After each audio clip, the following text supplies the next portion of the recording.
ঠান্ডার দিনটা কিন্তু সবার কাছে ভালো লাগে না। যদিও আমার কাছেও খুব একটা ভালো লাগে না। বেশ ভালো লাগে গরমের দিনেই। কেননা গরমের দিনে কিন্তু কাজ করতে আলসেই লাগে না। আর ঠান্ডার দিনে যেকোনো কাজ করতে একদম ভালো লাগে না। ছেলের আবদারে কি বানালাম আজকে সেটাই শেয়ার করব তোমাদের সঙ্গে। এখন কিন্তু ঘড়িতে বাজে ২:৩০। এখন শীতের দিনে কিন্তু দুপুরও দুপুর মনে হয় না। ও কিছু খেতে চেয়েছিল। তাই আমি ফ্রিজ খুলে দেখলাম যে ওকে কি দেওয়া যায়, কি দেওয়া যায়? তারপর চোখে পড়লো আমলকি আছে। তাই আমার ছেলে কিন্তু টক খেতে ভীষণ ভালোবাসে। এই আমলকিগুলো অনেক বড় বড়।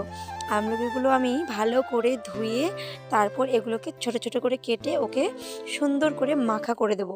শুধু ওই নয়, আমিও খাবো। আমি যদিও একটু টক খেতে কমই ভালোবাসি, ভালোবাসলেও ক্ষতিকরের জন্য আমি খাই না। চলে গেলাম লেবু পাতা আনতে।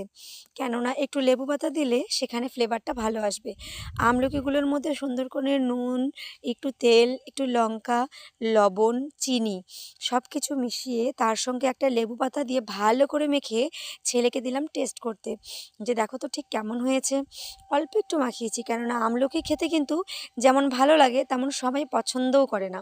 আমি খেয়ে দেখেছি, ওয়াও! বেশ দারুণ হয়েছে। দারুণ মানে দারুণ। তোমরাও যদি কেউ খেতে চাও, এভাবে কিন্তু মেখে অবশ্যই খেতে পারো।